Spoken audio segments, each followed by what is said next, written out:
hereby raising the tariff charged to China by the United States to 125% effective immediately. China is striking back. In just the last hour, Beijing announced it is now slapping new retaliatory tariffs on all U.S. goods. Trading has been underway now for just about 30 minutes, and nervous investors, very nervous investors, are weighing in on President Trump's historic new global tariffs. The early assessment, deep concerns.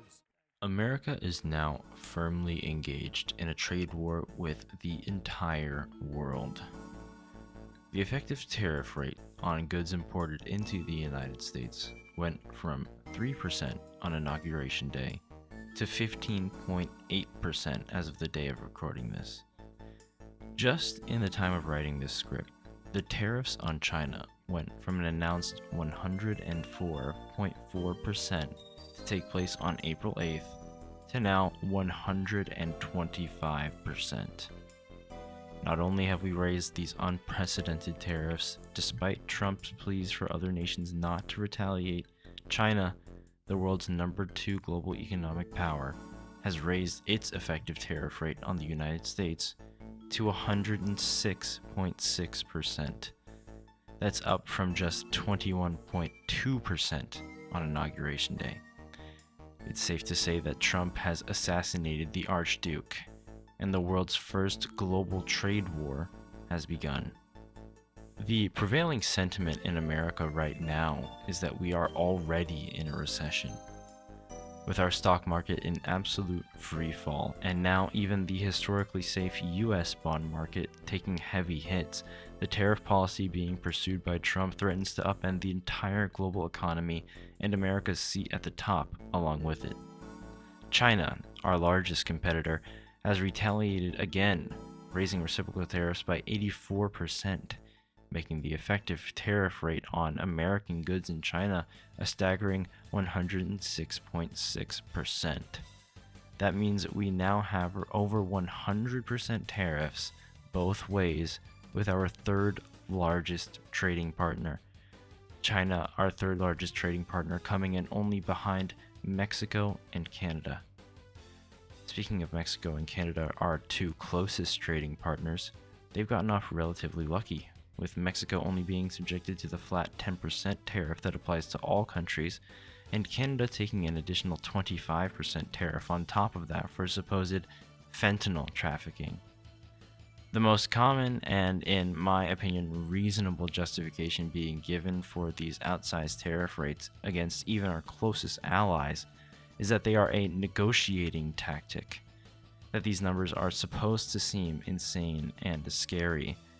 But even granting that premise, when you look at the results, you have America as the aggressor, not just against China or Mexico or Canada, but against the entire world.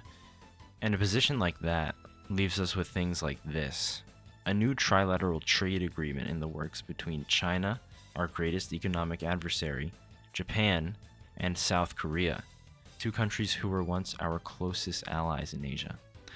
But now, given the absolute belligerence of these tariffs, we're driving our allies into the arms of the next biggest fish, a fish that the US has wanted to fry for a long time now. So if the tariffs aren't a bluff, and Trump continuing to pursue increasingly large tariffs against any country who responds would suggest it isn't, then what are these tariffs really being used to achieve? Could it really be that Trump's newfound fascination with McKinley is leading him to attempt to replace the income tax with tariffs? I'm not sure. It seems now, given the newest developments as I write this script, that the trade war may end up being a US-Chinese affair, with the tariffs on the rest of the world being held at 10% for the next 90 days, and that's effective immediately according to the latest Trump Truth Social post. Insane developments have absolutely been occurring in the last couple of days. To take a look now at our other closest trading partners, the EU. The EU has levied tariffs on roughly $24 billion worth of US imports in retaliation for the tariffs Trump's placed, which makes their inclusion among the countries being given the 90-day pause even stranger. Trump himself specified that only countries who did not react or retaliate in any way would be among the 75 included in the pause. But the inclusion of the EU seems to point to this being all about China.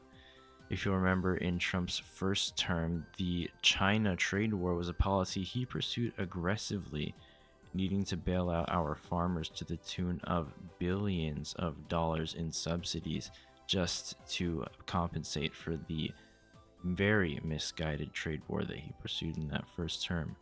China acted swiftly in their response to the initial round of tariffs, rallying not only some of our closest allies to their cause, but promising more pain for the American economy soon in the future if further action was taken against them.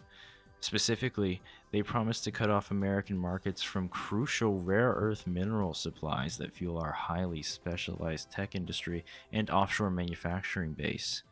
If China chooses to go through with the restrictions on rare earth minerals or to increase tariffs even further to keep in line with the newly announced 125% number, the effects on the American economy may be apocalyptic.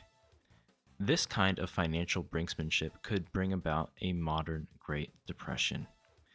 It seems there is no coherent strategy to mitigate any of the effects this is going to have on the American public either, with Trump outright promising that there will be pain in the near future for all Americans, with the hope of some promised amorphous long-term gain that has yet to even really be articulated by him. Tariffs are meant to be used like a scalpel, carefully cutting along key economic sectors to bolster the American domestic economy, and specifically our manufacturing base. The way Donald Trump is using them, however, is more like a butcher knife, hacking away not just at targeted sectors we want to grow, but the entire global economic system. If this doesn't end with some serious walking back on the proposed tariffs on China, this country is all but guaranteed to go into recession in the coming months, let alone within the next 4 years. Who knows what they're going to look like with Donald Trump at the helm. It's going to be a long ride, so stay tuned and make sure to subscribe to keep up to date with the latest developments. There truly seems to be no reasoning behind how these tariffs are being conducted or who they're being conducted against. And our position in the global economy is being threatened by this greatly. I really don't see a good outcome to these tariffs for America or the American economy in the long term or in the short term. It seems like Trump is really just betting on every other country in the world backing down. And if China is any indication for how the other countries are responding, it's not looking like Trump's plan is going to pan out. Let me know what you guys think, and tell me what you think these tariffs are going to bring about for the American economy. It seems like a recession is definitely on its way, if not already here. So the time to prepare for that is now. And Trump seems to really be dropping the ball, if not actively exacerbating it. Don't forget to like and subscribe and leave a comment, and I will be doing more news reviews very soon in the future. Thanks so much. And that is the case with Blue Dog.